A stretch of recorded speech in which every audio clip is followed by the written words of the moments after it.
नमस्कार, मी प्रशांत सागवेकर. महाराष्ट्र कॉलिंग या कार्यक्रमात तुम्हा सगळ्यांचाच पुन्हा एकदा मनापासून स्वागत. आज आपण चर्चा करतोय नाती नाती या विषयावरती आणि या दुसऱ्या भागात आज पुन्हा एकदा आपल्याला मार्गदर्शन करण्यासाठी आपल्यासोबत आहेत सुप्रसिद्ध राजज्योतिषी यांत्रिक ॲडव्होकेट माधव गुरुजी. आपण सरांचं स्वागत करूया. सर नमस्कार. साईराम. कार्यक्रमात मनापासून स्वागत.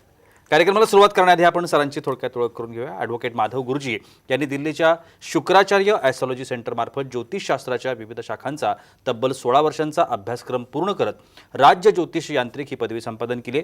एक गोष्ट या ठिकाणी आवर्जून नमूद करण्यासारखी आहे आणि ती म्हणजे हा प्रदीर्घ अभ्यासक्रम पूर्ण केलेले महाराष्ट्रामध्ये आजच्या घडीला फक्त 7 जण आहेत आणि ॲडव्होकेट माधव गुरुजी हे त्यांच्यापैकीच एक आहे. ॲडव्होकेट माधव गुरुजी हे रायगड जिल्ह्यातले आहेत आणि त्यांना त्यांच्या घराण्याला ज्योतिष विद्याशास्त्रांची 7 पिढ्यांची परंपरा आहे आणि ॲडव्होकेट माधव गुरुजी हे त्यांचे 7वे वंशज आहेत. हे कार्य आणि घराण्याची ज्योतिषशास्त्राची परंपरा ते पुढे नेत आहेत, खूप छान पद्धतीनं पुढे चालवत आहेत. तसंच ॲडव्होकेट माधव गुरुजी हे कायद्याचे पदवीधर देखील आहेत. प्रतिभा ॲस्ट्रॉलॉजी सेंटर हे पनवेल आणि दादर मुंबई या ठिकाणी स्थित आहे. ॲडव्होकेट माधव गुरुजी या दोन्ही सेंटरमध्ये आपली सेवा पुरवत असतात. ॲडव्होकेट माधव गुरुजी यांना भेटण्याकरता आपण पनवेल या सेंटरवरती सोमवार ते शुक्रवार या दिवसांमध्ये आणि प्रत्येक शनिवारी आणि रविवारी शिवाजी पार्क दादर मुंबई इथं आपण गुरुजींना भेटू शकता. अजून एक गोष्ट या ठिकाणी मला आवर्जून नमूद करायची आहे ती म्हणजे आता ॲडव्होकेट माधव गुरुजी यांचं मार्गदर्शन आपल्याला पुण्यामध्ये सुद्धा मिळणार आहे. डिसेंबर महिन्याच्या 19, 20 आणि 21 डिसेंबर या 3 दिवशी ॲडव्होकेट माधव गुरुजी पुण्यामध्ये कन्सल्टेशनसाठी येणार आहेत. तर ज्या कोणालाही ॲडव्होकेट माधव गुरुजी यांना भेटायचं असेल त्यांनी आत्ता जे स्क्रीनवरती तुम्हाला नंबर दिसत आहेत त्या नंबरवरती सरांना संपर्क करा, त्यांची अपॉइंटमेंट बुक करा, म्हणजे तुम्हाला थेट त्यांना भेटता येईल त्या ठिकाणी आणि निश्चितपणानं तुम्हाला जे मार्गदर्शन अपेक्षित आहे ते तुम्हाला त्या ठिकाणी मिळेल. चला पुन्हा एकदा चर्चेला सुरुवात करूया. सर पुन्हा एकदा मनापासून स्वागत कार्यक्रमामध्ये. खूप महत्त्वाचा विषय आज आपण निवडलेला आहे आणि तो म्हणजे सासू आणि सुनांच्या संदर्भातला. मला असं वाटतं की आज ज्या तमाम आपल्या भगिनी बसलेल्या असतील टी व्ही समोर त्यांना हा विषय नक्की आवडेल. सगळ्यात पहिल्यांदा सासू आणि सुनेचं हे जे काही नातं आहे त्या नात्याकडे शास्त्र कशा पद्धतीने बघतं, ॲस्ट्रॉलॉजी कशा पद्धतीने बघतं? प्रशांतजी, आता ज्यावेळेला तुम्ही सासू सुना हे नाव घेतल्यानंतर तुम्हाला जे हसायला आलं तर खरं तर अगदी म्हणजे त्याच अँगलनी ॲस्ट्रॉलॉजी पण या नात्याकडे बघते. परंतु हे खूप सुंदर असं नातं आहे, म्हणजे की ॲस्ट्रॉलॉजीच्या हिशोबाने बघितलं झालं तर याच्यामध्ये 2च प्रकारचा विचार केला जातो ॲस्ट्रॉलॉजीमध्ये नात्यांच्या बाबतीमध्ये.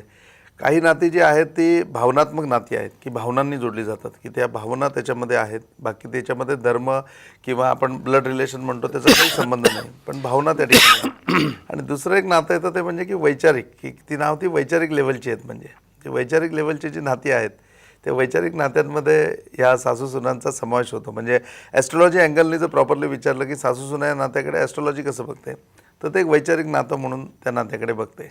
आणि नॉर्मली म्हणजे की त्याच्या भावाचा स्वीकार करत असताना आई आणि मुलगी या नात्यानेच त्याचा स्वीकार करायला पाहिजे. नक्की. वैचारिक जसं तुम्ही आत्ता म्हटलं की वैचारिक आणि भावनेचं नातं आहे असं आपण म्हणूया. पण एक गमतीदार प्रश्न आहे, खरं तर सगळ्यांना गंमत वाटेल, पण खरंच असं का घडत नाही की ज्या वेळेला लग्न ठरवलं जातं, जशा मुलींच्या पत्रिका पाहिल्या जातात त्या जुळवल्या जातात, तसं सासू आणि सुनेची पत्रिका का जुळवून बघितली जात नाही आणि जर ती बघितली गेली तर काय होईल असं वाटतं? प्रशांतजी, म्हणजे की खूप चांगला प्रश्न तुम्ही विचारला की आत्ताच्या आधुनिक काळामध्ये आपण म्हणतो की 21व्या शतकामध्ये आपण आहोत. 21व्या शतकामध्ये खरोखरी जर पत्रिका बघून लग्न करायचं असेल तर 100% सासूची आणि सुनेचीच पत्रिका बघायला पाहिजे किंवा जावयाची आणि मुलाचीच पत्रिका, सासूचीच पत्रिका बघायला पाहिजे. कारण आत्तापर्यंत तुम्ही बघाल तर या घटिकेमध्ये मॅक्झिमम लग्न जेवढी मोडत आहेत किंवा घटस्फोट होत आहेत किंवा दुरावाद निर्माण होत आहेत त्या नवरा बायकोमध्ये काही प्रॉब्लेम नसतो. म्हणजे मी अगदी अधिकारवाणीने हे सांगेन की त्यांच्या दोघांमध्ये काही प्रॉब्लेम नाही, त्यांच्या दोघांमध्ये अंडरस्टँडिंग ओके आहे. परंतु इकडे मुलाची आई किंवा तिकडे मुलीची आई यांच्या दोघींमुळेच मॅक्झिमम प्रॉब्लेम निर्माण होतात. म्हणजे खरोखरी हा एक चांगला वैचारिक दृष्टिकोन होईल की 21व्या शतकामध्ये हरकत नाही की आपण म्हणजे सासूची आणि मुलीची पण पत्रिका बघायला पाहिजे, म्हणजे त्या वधूची आणि सासूची पत्रिका जुळते का. परंतु प्रत्यक्षात असं होणार नाही, का तर शेवटी विवाह हा या दोघांचा होणार आहे, म्हणजे संसार त्या दोघांचा होणार आहे. आणि शेवटी हे दोघंजण आउटसायडर भूमिकेमध्ये आहेत, म्हणजे त्याची सासू म्हणजे मुलाची सासू आणि मुलीची पण सासू. फक्त ते आउटसायडर भूमिकेमध्ये त्यांनी त्यांची भूमिका समजावून घेतली तर मग ही गरज लागणार नाही. म्हणजे नक्की. पण सर आता प्रतिभा ॲस्ट्रॉलॉजी सेंटरच्या माध्यमातून मला विचारायचं झालं, सासू आणि सुनांच्या पत्रिका अंकित करायचं आहे असं जर आपण म्हटलं तर ते कशा प्रकारे करता येऊ शकतं? म्हणजे पुन्हा एकदा प्रशांतजी तुम्हाला सांगतो की हे फार उपजीविकेचं मोठं साधन आहे का, सासू सुनांचं भांडण. म्हणजे ज्या ज्योतिषाकडे सासू सुनांच्या भांडणाच्या केसेस आहेत ना, ते अगदी व्यवस्थित, म्हणजे अगदी ऑफिसचं भाडं, त्यांच्या गाडीचे चार्जेस वगैरे त्याच्यावर भरू शकतात. कारण सर्वात चांगली गोष्ट आहे की याला एंड नाही आहे, म्हणजे हे चालूच राहणार आहे. आणि याच्यामध्ये म्हणजे की असं होतं ना की रोज समस्या कशी काय निर्माण होते. म्हणजे ग्रह एखादा बदलला तर चंद्रसुद्धा बदलण्याकरता 1.5 दिवस घेतो किंवा 2 दिवस घेतो, पण असा एकही दिवस जात नाही की यांच्यामध्ये समस्या निर्माण झाली नाही. त्याच्यामुळे हे सर्वात पहिली गोष्ट म्हणजे खूप प्रॉफिटेबल असा विषय आहे, म्हणजे की सासूसुनांचं भांडण येणं. परंतु ॲस्ट्रॉलॉजी अँगलने ज्यावेळेला तुम्ही बघता आणि मग त्या बाईचं वय विचारात घेतल्याच्या नंतर डेफिनेटली म्हणजे की कुणीच ॲस्ट्रॉलॉजर अशा प्रकारे वागत नाही की तो पैशाकरता त्यांना काही चुकीचा ॲडवाईस करेल किंवा पैसे उकळण्याकरता किंवा पैशाकरता काम करेल, असं होत नाही. का तर तेवढंच इमोशनली इन्व्हॉल्वमेंट त्याच्यामध्ये होते म्हणजे. आणि मग आहे ना प्रशांतजी, मी याचा खूप बारीकपणे अभ्यास केला की हे सासू सुनांचं, म्हणजे आत्तापर्यंत मी अगदी दाव्याने सांगू शकतो की 500 सासू सुनांची भांडणं मी अगदी व्यवस्थित एन्जॉय केलेत म्हणण्यापेक्षा त्यांना ॲडवायझिंग केलेलं आहे. म्हणजे तर याच्यामध्ये ना की जसं नॉर्मली ॲस्ट्रॉलॉजीमध्ये बाकीच्या गोष्टी समाधान म्हणून वापरल्या जातात, तसं याच्यामध्ये आपण पूर्णपणे म्हणतो की काउन्सिलिंग हा सुद्धा खूप महत्त्वाचा भाग आहे. तर ह्या नात्यामध्ये ज्यावेळेला समस्या येतात त्यावेळेला त्यांचं काउन्सिलिंग करत असताना असाच विचार करत बसून त्यांच्यामधल्या समस्या एकत्र केल्या आणि मग त्या समस्यांवरती आहे ना, जसं तुम्ही मगाशी म्हणले की सासूची आणि सुनेची, म्हणजे त्या वधूची आणि सासूची पत्रिका का नाही टॅली करत, तर आपण लग्न झाल्यानंतर यांची पत्रिका टॅली करू शकतो की तुमच्या सुनेचे आणि तुमचे किती गुण जमत आहेत. आता तुम्ही कोणी ना कोणी सासूच्या रोलमध्ये असेल, कोणी सुनेच्या रोलमध्ये असेल. ह्याच्याकरता प्रश्नांचे आपण 12 प्रश्न काढले आणि प्रत्येक प्रश्नाला आपण त्याला 3 मार्क ठेवलेत, म्हणजे 3 गुण ठेवलेत. 36 गुणांची पत्रिका असते ना, मग हे 12च प्रश्न तुम्हाला विचारणार आहेत. तुमचा गुरु शनी, म्हणजे गुरुग्रह शनिग्रह हे कुठे जरी असले तरी या 12 प्रश्नांची उत्तरं आहेत. या 12 प्रश्नांची उत्तरं तुम्हाला तुमचं नातं ठरवून देतील की तुम्ही उत्कृष्ट सासू आहात का, तुम्ही उत्कृष्ट सून आहात का, किंवा तुमच्या दोघांमध्ये खरोखर ते वैचारिक लेवलचं नातं आहे का, तुमच्यामध्ये भांडणाचं नातं आहे का, तुमच्यामध्ये कुठलंच नातं नाही का, तुमच्याकडे खूप संवेदनशील नातं आहे. याचा त्याच्यावरती क्लास स्टार्ट घेता येईल. ह्याच्यामध्ये काही प्रश्न काढलेत प्रशांतजी आपण. त्याच्यामधला पहिला प्रश्न असा विचारला जातो की आपण आपल्या सासूला घरातून निघताना नमस्कार करून बाहेर निघता का, सुनेकरता प्रश्न आहे. आणि तोच प्रश्न सासू करताय की ज्यावेळेला सून जॉबला जायला बाहेर निघते त्यावेळेला तिला बाय करायला तुम्ही दरवाजापर्यंत येता का. उत्तर एक तर होयमध्ये द्यायचं, नाहीमध्ये द्यायचं, बाकी भारूड काही सांगायचं नाही, फक्त येस किंवा नो मध्ये करायचं. पहिला प्रश्न आहे, 3 मार्क करता. काय उत्तर असेल प्रशांतजी, सांगा तुम्ही. आता तुम्हाला हसायला येते तर तुम्हाला. मला आता ते प्रश्न ऐकून असं वाटतंय की घरात टीव्ही समोर आता असं चालू असेल, बघ बघ बघ गुरुजी काय सांगतायत. तर हा पहिला प्रश्न आहे. दुसरा आहे ना, खूप महत्त्वाचा प्रश्न आहे ह्याच्यामध्ये आहे ना, या नात्यामध्ये आहे ना प्रशांतजी, म्हणजे धार्मिक रोल खूप महत्त्वाचा आहे. तर याच्यामध्ये दुसरा एक प्रश्न, म्हणजे मला जेवढ्या समस्या जाणवल्या तर समस्यामधला मूलभूत घटक हा होता की यांच्याकरता हा प्रश्न आहे की आपले आणि आपल्या सुनेचे धार्मिक गुरु एक आहेत का.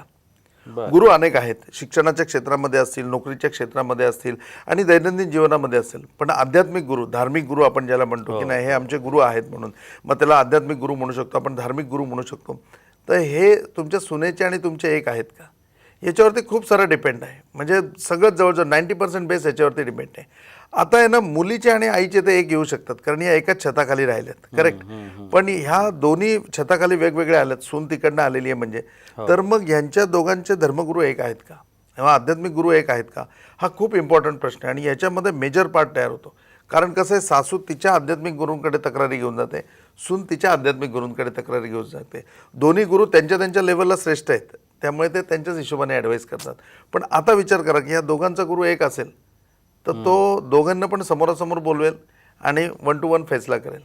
तर ही एक मोठी समस्या ह्याच्यामध्ये आहे. तर हा एक प्रश्न आहे की आपल्या आणि आपल्या सुनेचे आध्यात्मिक गुरु किंवा धार्मिक गुरु एक आहेत का, हा महत्त्वाचा प्रश्न ह्याच्यामध्ये आहे. तिसरा महत्त्वाचा प्रश्न येतो की आपण आपल्या सुनेला आवडीचं जेवण किंवा तिच्या आवडीचा पदार्थ करून तिला खायला घातला आहे का. कुठल्या सासूने आपल्या सुनेला की बाबा ती आली आणि तिच्या आवडीनिवडी माहिती आल्यात तर सांगितलं, यार तुला हे आवडतं ना, माझ्या हातचा शिरा आवडतो ना, मी शिरा करून तुला खायला घालते. उलट पक्षी कुठल्याही सुनेने आपल्या सासूला हवा तिला सुरईच्या वड्या आवडतात म्हणून सकाळी उठून सुट्टीच्या दिवशी सगळा घाट घातला की नाही तुम्हाला आवडतं म्हणून फक्त सुरईच्या वड्या केल्यात. असा प्रसंग तुमच्या आयुष्यात झाला आहे का. किमान एकदा झाला असेल तरी तुम्ही होय म्हणू शकता, पण एकदाही झाला नसेल तर तुम्ही नाही म्हणू शकता. तर हे सुद्धा ह्याच्यामधलं महत्त्वाचा एक पार्ट येतो. चौथा प्रश्न प्रशांतजी याच्यामध्ये असा येतो की आपण आपल्या सुनेच्या माहेरी जाऊन तिची तोंड भरून तिच्या लोकांमध्ये स्तुती केली आहे का? सासू सुना आता तुमच्याही प्रणिताच्या माध्यमातून तुमच्याकडेही असंख्य म्हणजे की माता भगिनींशी तुमचा संबंध येतो, त्यांच्याशी चर्चा होते. ह्या प्रश्नावरती तुम्हाला काय वाटतं? नाही, परत तोच प्रश्न म्हणजे माझ्या मनामध्ये ते सगळ्या सिच्युएशन समोर उभ्या राहत आहेत. तुम्ही हे जे सगळे प्रश्न काढले ते एवढे छान आहेत. आणि खरं तर मला असं वाटतं ना की ह्या प्रश्नांची उत्तरं सगळ्यांची होई यावीत याकरता घराघरामध्ये प्रयत्न झाले पाहिजेत असं मला वाटतं. आणि आहे ना म्हणजे तिच्या त्या म्हणजे त्या सुनेचं तुमच्या घरी काय पार्ट आहे ना, हा पार्ट ज्या वेळेला तुम्ही तुमच्या घरी जाऊन म्हणजे तिच्या माहेरी जाऊन ज्यावेळेला तुम्ही एक्सपोज कराल ना की ही इतकी सुंदर आहे, इतकी गुणी आहे आणि एवढं एवढं आहे, त्याच्यानंतर तिकडनं जे फोन कॉलवरती चाललं आहे ना तुमच्या घरामधलं युद्ध म्हणजे शीतयुद्ध, ते त्याच्या त्या क्षणाला थांबेल. किंबहुना सुनेकरता हा प्रश्न असा आहे की सासूच्या मैत्रिणींना आवर्जून तुम्ही एकदा पार्टी करता घरी बोलवलं आहे का, की या तुम्ही म्हणून, किंवा त्यांनी काही अरेंज केलेलं असतं त्यांच्या मैत्रिणी आलेल्या असताना तुम्ही त्याच्यामध्ये सहभाग घेतला आहेत का आणि तुमच्या सासूची तुम्ही स्तुती केली आहे का? एकदा जरी केली असेल ना तरी होय उत्तर येईल, पण केली नसेल ना तर नाही उत्तर येईल. चौथा प्रश्न हा होता. पाचवा प्रश्न आहे की आपण आवर्जून आपल्या सुनेसाठी काही कारण नसताना काही गिफ्ट घेतलं आहे का? सणाच्या निमित्ताने असेल, तिच्या वाढदिवसाच्या निमित्ताने असेल, किंवा बस असं जाता भरपूर वुमन्स डे असतो किंवा आणखीन म्हणजे की आत्ताच्या ह्याला आपण मदर्स डे सेलिब्रेट करतो, तर अशा कुठलेही औचित्य साधून सासूनी तिच्या सुनेकरता काही गिफ्ट घेतलं आहे का? उलट पक्षी सुनेनी काहीही कारण नसताना तुमच्या सासूकरता काही गिफ्ट आणलं आहे का? मग काही गिफ्ट असेल की तुम्ही कुठे फिरायला गेले आणि तिकडे तुम्हाला वाटलं की अरे इथे जपमाळ खूप चांगली आहे म्हणून तुम्ही त्यांना ती गिफ्ट म्हणून आणली असेल, किंवा त्यांना चष्मा इकडे तिकडे ठेवतात म्हणून एक चांगली केस आणली असेल, तर ह्या सगळ्या कुठल्याही निमित्ताने एक छोटंसं गिफ्ट म्हणून त्यांना आवर्जून तुम्ही काही आणलं आहे का? हा प्रश्न त्याच्यामध्ये खूप महत्त्वाचा येतो, ज्याच्यावरती हे लक्षात येतं की तुमच्या नात्यामध्ये किती सखोल आहे, तुमच्या नात्यामध्ये किती पूर्णपणे गोडवा आहे. नक्कीच खूप छान असा विषय आजचा आणि खूप छान पद्धतीनं आपल्याला सर समजावत आहेत. खरं तर मला आत्ता सर आठवता एक पोस्ट आठवली फेसबुकची. माझ्या फ्रेंड लिस्टमध्ये कोणीतरी आहेत, मला त्यांचं आत्ता नाव आठवत नाही आहे, पण त्यांनी एक परवा छान लिहिलं होतं की त्यांच्या सासूबाई कुठेतरी बाहेर गेल्या होत्या फिरण्याकरता म्हणून, आणि त्यांनी असं लिहिलं होतं की आई तुमची खूप आठवण येते, तुम्ही बाहेर गेलात फिरायला पण आता तुम्ही नाही आहेत घरामध्ये, तर मला किती प्रॉब्लेमना फेस करावं लागतं आहे. मला नेहमीच्या रुटीन सगळ्या मी तुमच्या जबाबदारी टाकून मी निघून जायचे घरातनं, पण आता तुम्ही नाही आहात, फिरायला गेलात बाहेर, तुम्ही एन्जॉय करा, माझं त्याबद्दल काहीच म्हणणं नाही, पण तुमच्यामुळे मी किती सफर करते इथे आणि मला तुमची पदोपदी आठवण येते, वेळोवेळी आठवण येते, सो लवकर या, मी तुमची वाट बघते वगैरे, अशा खूप छान अर्थाचं त्यांनी लिहिलं होतं. आणि त्या दोघींमधलं जे बॉन्डिंग होतं सासूसुनांमधलं, ते बॉन्डिंग त्या लेखामधून दिसत होतं. मला त्यांचं नाव आठवत नाही आत्ता, पण त्या खूप छान त्यांनी लिहिलं आहे. सो मला असं वाटतं की गुरुजींनी जे काही 10-12 प्रश्न आत्ता आपल्यासमोर अजूनही काही प्रश्न शिल्लक आहेत, या सगळ्या प्रश्नांची ना मला असं वाटतं की तुम्ही अगदी मनापासून जर कोणी विचार करत असेल तर नाही असंच बऱ्याच वेळेला उत्तर येईल. त्यामुळे हे जे बॉन्डिंग आहे, हे बॉन्डिंग खऱ्याच अर्थानं जर आता खरं तर चित्र बदलतं आहे, पण हे बॉन्डिंग जर टिकायचं असेल तर ह्या सगळ्या प्रश्नांची उत्तरं हो अशा स्वरूपाची आली पाहिजेत, होकारात्मक आली पाहिजेत, तरच मला असं वाटतं की हे नातं खूप छान पद्धतीने टिकेल आणि संसारावर त्याचा खूप छान पद्धतीचा इफेक्ट आपण सगळेजण बघू शकतो. वेळ होते का छोट्याशा विश्रांतीची, कुठे जाऊ नका, पाहत राहा महाराष्ट्र कॉलिंग.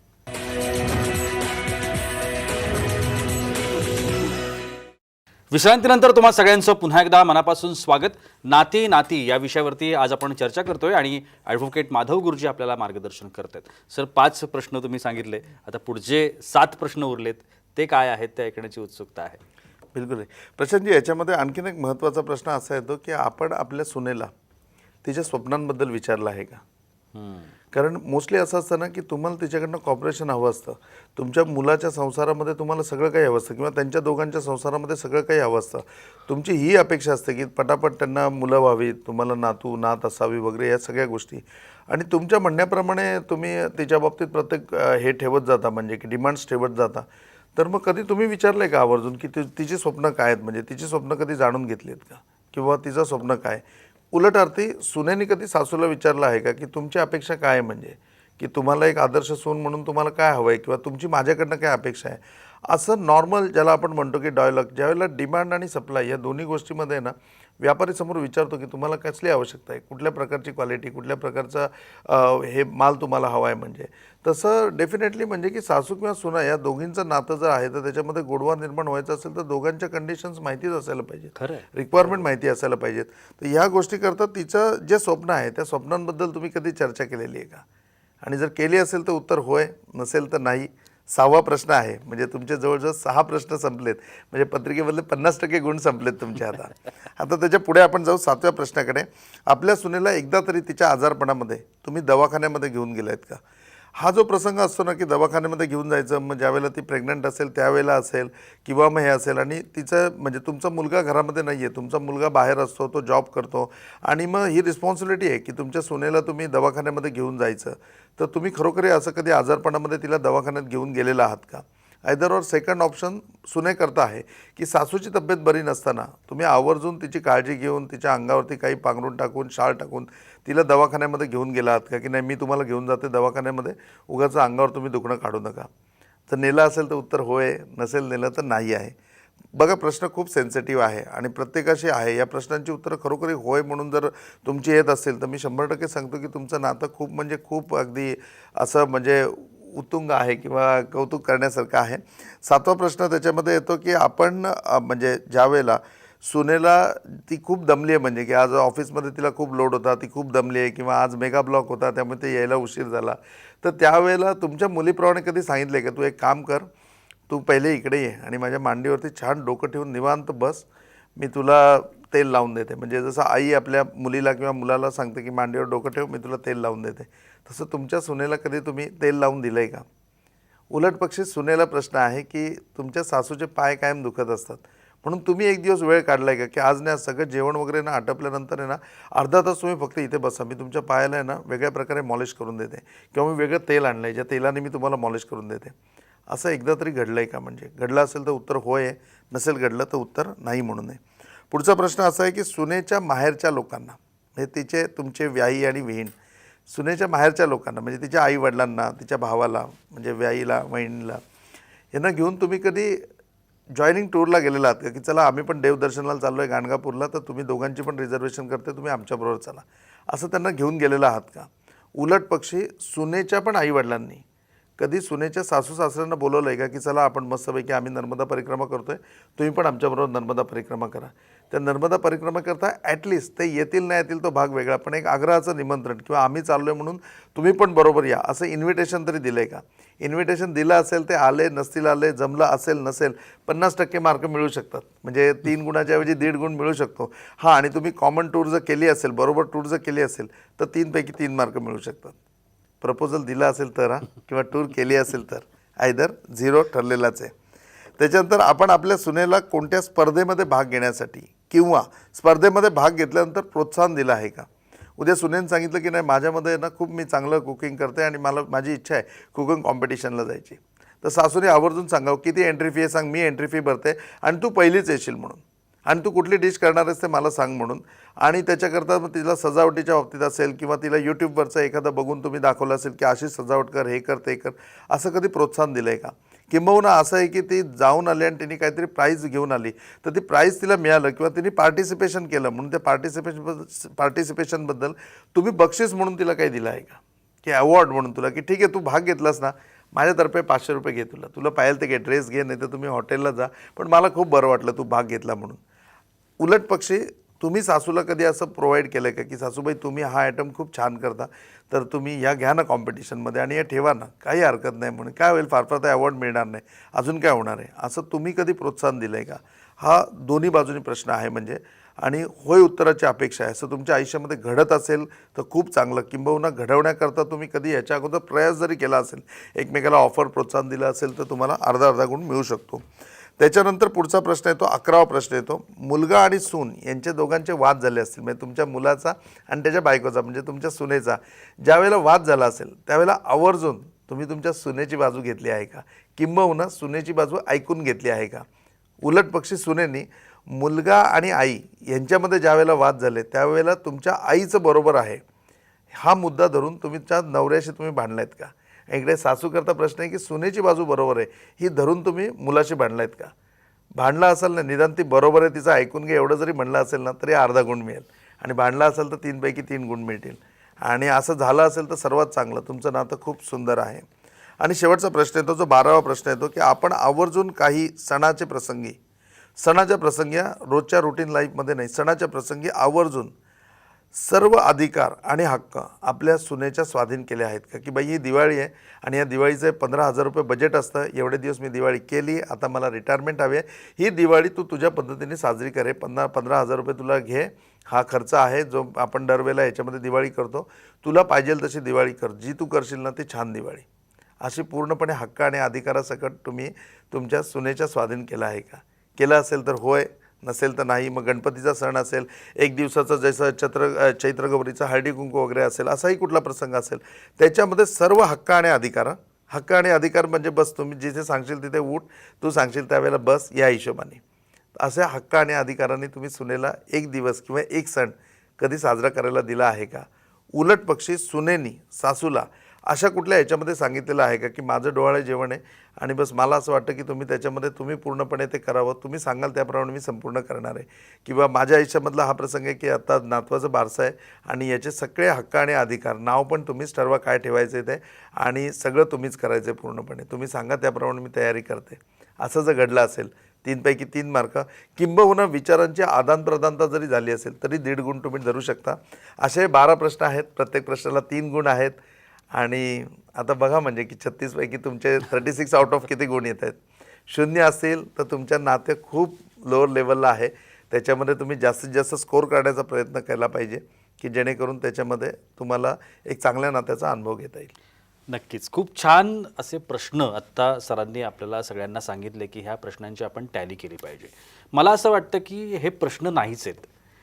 हे काय होतं आत्ता जे सरांनी प्रश्न काढले होते ते आहे सासू सुनेचं नातं कसं असावं याचं एक मार्गदर्शन होतं असं मला या ठिकाणी बसल्या बसल्या वाटलं की खरं तर हे जे एवढं सुंदर नातं आहे हे कसं असायला पाहिजे, तर ते या प्रश्नामध्ये सगळं बांधलेलं आहे तुम्ही जर मागासपासून ऐकत असाल.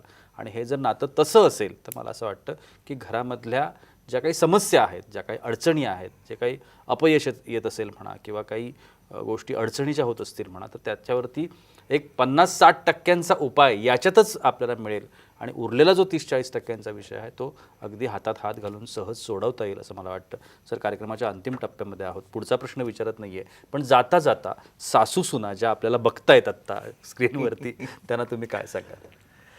बस म्हणजे की सांगायचं झालं तर प्रशांतजी शेवटच्या टप्प्यामध्ये हेच सांगतील की हे नातं खूप सुंदर आहे म्हणजे, आणि सुदैवाने हे नातं तुम्ही एन्जॉय करताना तुम्ही दोघेही जणी जर या नात्यामध्ये इन्व्हॉल्व झालात आणि या 12 प्रश्नांची उत्तरं होय म्हणून तुमची आली तर त्याच्यामध्ये तुम्हाला जो आनंद मिळेल ना, म्हणजे तुमच्या एवढं सुखी कोण नसेल. म्हणजे ज्या सुनेला एक चांगली मैत्रीण मिळेल आणि सासूलाही एक चांगली मैत्रीण मिळेल. परंतु प्रश्न हाच आहे की प्रशांतजी खरंच असं होतं का? म्हणजे एक आहे ना नॉर्मल डायलॉग तुम्हाला सांगतो की जर डायलॉग ऐकून आहे ना तुम्हालाही असं वाटेल की काय, सुनेला 28 लाखाचं पॅकेज आहे, म्हणजे वर्षाला तिला 28 लाख रुपये कंपनी देते, म्हणजे इन अँड एव्हरेज 2.25 लाखाच्या वरती तिचा मंथली इन्कम आहे.